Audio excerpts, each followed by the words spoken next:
네, 오늘은 이제 손목의 통증에 대한 얘기가 되겠습니다.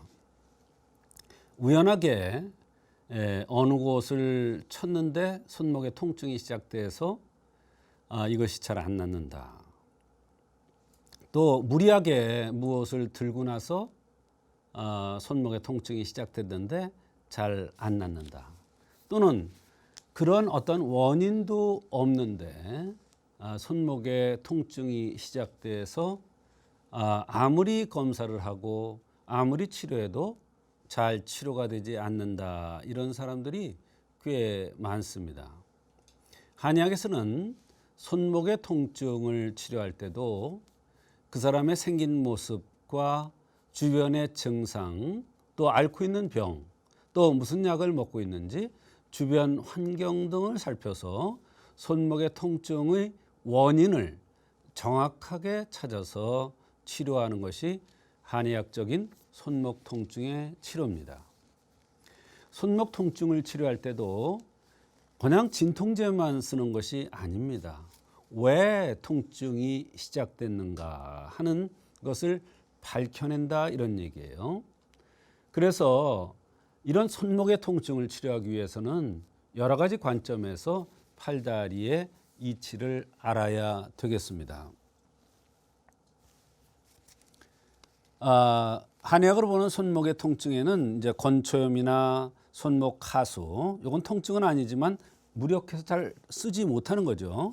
그 다음에 손목 터널 증후군, 이런 것들이 있는데 이 건초염이라는 것은 손목이 통증이 생기거나 붓거나 열이 나거나 또는 수직으로 아래 위가 꺾였을 때 통증이 이렇게 발생하는 것이죠. 그 다음에 손목 하수는 팔꿈치에서 팔목에 이르는 것을 지나는 요골신경이 있는데 이것이 마비돼서 손목이 이렇게 올라가지 않는 거예요. 이게 제대로 돼야 되는데 이게 안 되는 걸 얘기하는 겁니다. 그 다음에 손목 터널 증후군은 많은 사람들이 앓고 있는데 일반적으로 손가락이 마비되는 것 같이 감각이 저리거나 감각이 이상 있을 때 가서 검사를 해보면 손목 통증, 터널 증후군이라 이렇게 얘기하는 경우가 많습니다. 그래서 큰 범위에서는 이것도 손목의 통증에 속합니다만 이런 손목 통증에는 이런 것도 있다는 것을 말씀을 드립니다. 네, 한의학에서 볼 때 손과 발은 성체의 근본이자 바람을 헤치고 다니는 노다 이렇게 보는 관점이 있습니다. 이 얘기는 뭐냐면 물에서 배가 갈 때 물을 헤치는 것이 노죠. 네. 또 물고기가 물속을 이렇게 헤쳐나갈 때도 노 같은 이런 지르너비 같은 걸로 헤쳐나가는 거예요. 네. 말하자면 팔, 다리가 제 역할을 못하거나 고장이 나면 몸에 이상이 생길 수가 있는 겁니다. 말하자면 몸속에는 오장육부가 들어있는데 그것을 풍한서습조와 외기, 바람이라든지 추위라든지 습기라든지 이러한 외기로부터 몸통을 보호하는 건데 이 몸통에는 오장육부의 아주 중요한 장기들이 있죠. 이 오장육부를 보호해주는 장기가 바로 팔다리이기 때문에 팔다리를 수족이 성체의 근본이다. 이렇게 얘기를 하는 것입니다. 말하자면 팔다리에 고장이 났을 때는 그것을 우선적으로 치료해줘야 된다는 의미도 됩니다. 그래서 성체, 우리 몸의 근본이 팔다리다 이런 얘기예요. 그만큼 팔다리가 굉장히 중요합니다. 손가락 하나 고장이 나도 온 신경이 여기에 다 쓰입니다. 또 무릎 한번 고장 나 보세요. 그래서 이렇게 뭘로 짚고 다닌다고 생각해 보세요. 굉장히 불편함을 느낍니다. 그만큼 팔, 다리는 성체의 근본이라고 할 정도로 인체에서 굉장히 중요하다 이런 얘기가 되겠습니다. 그래서 팔, 다리에 상처가 나는 것을 운명학자들은 굉장히 좋지 않게 생각합니다.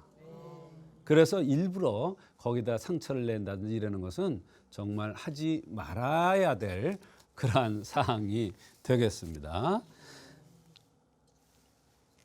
그 다음에 이 손은 오른쪽 손, 왼손이 있는데 오른손은 바로 폐에 해당됩니다. 왼손은 심장에 해당됩니다. 그래서 오른팔이 아프다. 전체적으로 볼 때 오른팔이 아프다. 오른 어깨가 아프다.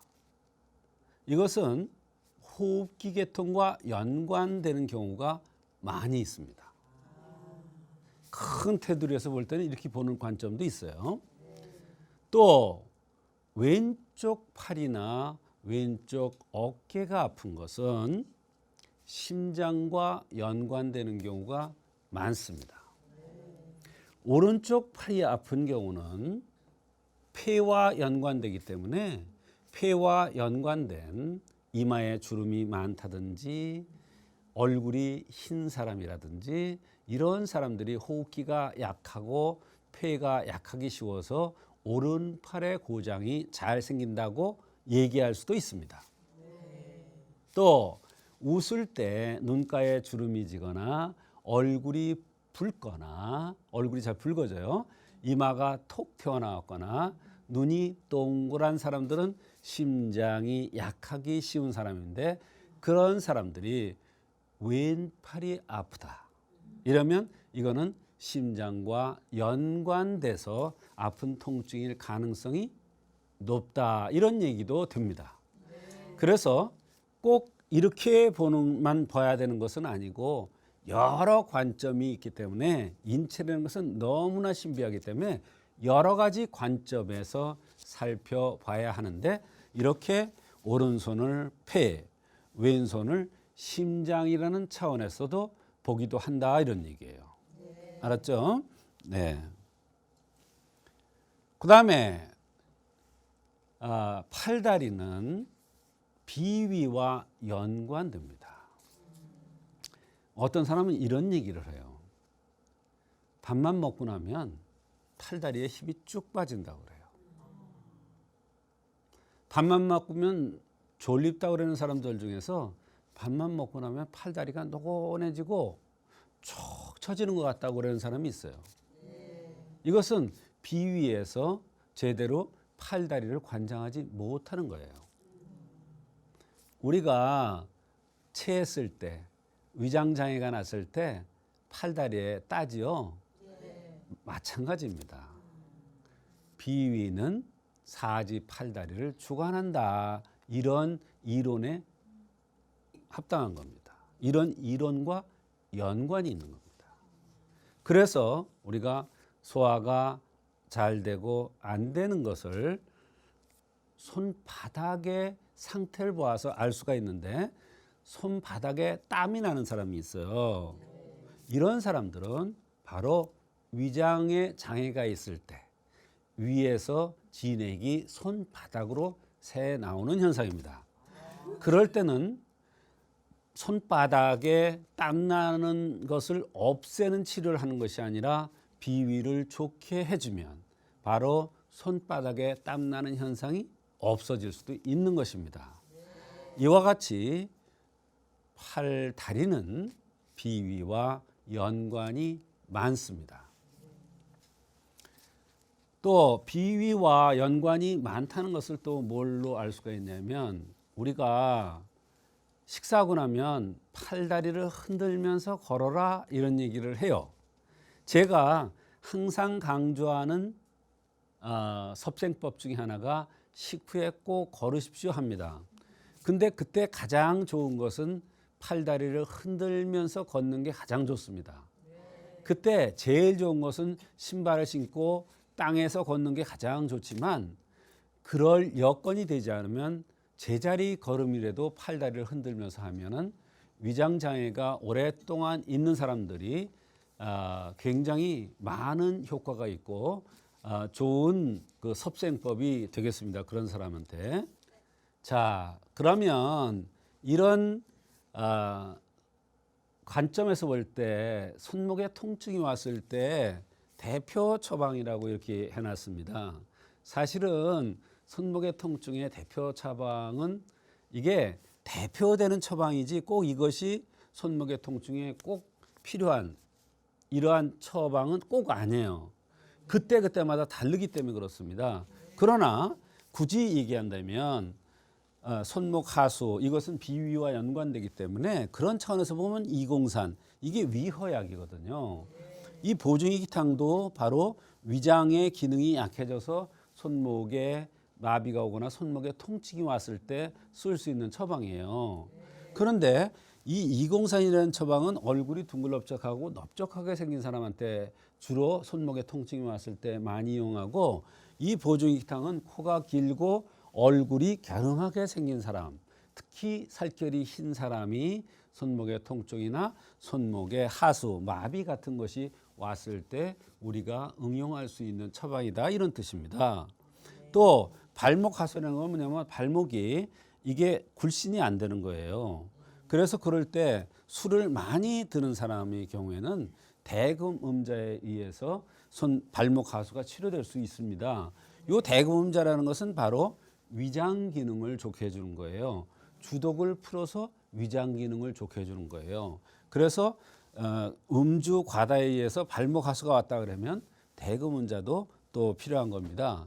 그 밖에도 오히려 이거보다도 더 중요한 것은 손목의 통증이 왔을 때는 체질에 따라서 가감팔미환, 이것은 바로 방광 기능이 약한 사람. 예를 들어 방광 기능이 약한 걸 어떻게 알 수가 있느냐? 이마가 넓거나 눈썹이 진하거나 콧구멍이 드러나 보이거나 얼굴이 둥글럽적하면서 이렇게 두상이 큰 사람들, 이런 사람들이 방광이 나빠질 수 있는 가능성이 많은 체질입니다. 만약에 그렇게 생긴 사람들이 오줌 소태가 잘 생기고 어려서 오줌을 늦게 가린 사람이라면 이 가감팔미환을 쓰는데 그런 사람들이 손목의 통증이 잘 올 가능성이 많아요. 그래서 그럴 때 가감팔미환이 손목의 통증의 대표 처방이 될 수가 있는 것입니다. 또 팔미환이라는 것은 가감팔미환의 사촌입니다. 이 팔미환도 보면 대개 윗배가 볼록 나왔고 팔다리가 길지 않고 짧고 두상이 크면서 아랫입술이 이렇게 도톰하게 이렇게 생긴 사람들, 이런 사람들이 추위를 많이 타고 소화가 안 되고 소변이 잦으면서 음낭 밑이 축축한 낭습이 있으면서 허리가 아프고 남자로서는 양기가 뚝뚝 떨어져서 성생활이 원만하게 안 되고 이럴 경우에는 바로 팔미환을 쓰는데, 그런 사람들이 손목에 통증이 오면은 바로 팔미환을 써서 명문 화를 든든하게 해주면 손목의 통증이 치료된다, 이런 뜻입니다. 또 육미환이라는 것은 배가 없어요. 근골이 위주로 생겼어요. 뼈골이 위주로 생겼는데 약간 광대뼈도 나왔으면서 뼈가 굵게 생기고 까마잡잡하면서 피부가 거친 사람이 바로 입에서 냄새가 나고 헛배가 잘 불러서 소화가 잘 안 되면서 허리의 통증, 뒷목 어깨의 통증, 어지러움증이 있으면서 입에서 구취가 날 때는 바로 육미환을 쓰는데, 이것은 신정이 부족한 거예요. 그래서 이런 사람들이 신정이 부족해서 손목에 통증이 왔을 때는 육미환을 쓰면 손목의 통증이 치료가 됩니다. 이와 같이 아주 다양한 원인이 있습니다, 한의학에 볼 때는. 그래서 한의학에서는 일반적으로 통증이 왔을 때는 통증을 없애는 진통제를 쓴다, 이렇게 생각을 일반인들이 할 수 있는데 전혀 그렇지가 않습니다. 손목에 통증이 오더라도 여러 가지 원인에 따라서 어떤 원인에서 이것이 왔는가를 봐서 치료하는 것이 한의학적인 손목의 통증의 치료법이 되겠습니다. 박사님, 강의를 들어보니까 이 손목의 통증도 단순하게 생각할 게 아니다 이런 생각이 들거든요. 맞습니다. 그만큼 근본적인 치료가 어려운 건가요? 그렇습니다. 손목에 통증이 왔을 때 일반적으로 그냥 삔 거 같다 이렇게 시작을 합니다. 그래서 침을 맞아보기도 하고요. 여러 가지 찜질도 해보고 물리치료도 해보지만 잘 안 낫는단 말이에요. 그럴 때는 반드시 원인이 있다 이런 얘기예요. 지금 강의에서 말씀드리지 않은 것도 또 있어요. 손목에 통증이 왔을 때 어느 곳으로 통증이 오느냐에 따라서 또 달라져요. 예를 들어서 손목의 통증도 여기가 아픈 것도 손목의 통증이에요. 또 이쪽이 아픈 것도 손목의 통증이에요. 또 이쪽이 아픈 것도 손목의 통증이고요. 또 요 안쪽으로 이렇게 아픈 것도 손목의 통증이고요. 요 바깥쪽으로 이쪽으로 또 이쪽으로 이게 다 손목의 통증이거든요. 그런데 한의학에서는 지금 제가 짚은 것이 다 경락 부위를 짚었거든요. 그 어느 경락에 따라서 어느 경락의 통증이 오느냐에 따라서 또 치료법이 다릅니다.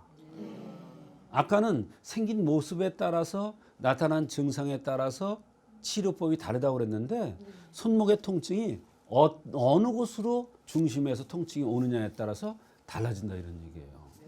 그러니까 손목의 통증이 치료가 쉬운 게 아니에요. 또 손목이 통증이 아픈데요. 뻐근하게 은근하게 통증이 오는 것도 손목의 통증이에요. 이번에는요. 손목이 손을 댈 수 없을 만큼 전기가 오는 것 같이 찌릿찌릿 아픈 것도 손목의 통증이에요. 또 욱신욱신 아픈 것도 손목의 통증이에요. 욱신욱신 아픈 것은 대장과 문제가 있는 거예요. 은근히 뻐근하게 아픈 것은 방광과 연관되는 거예요.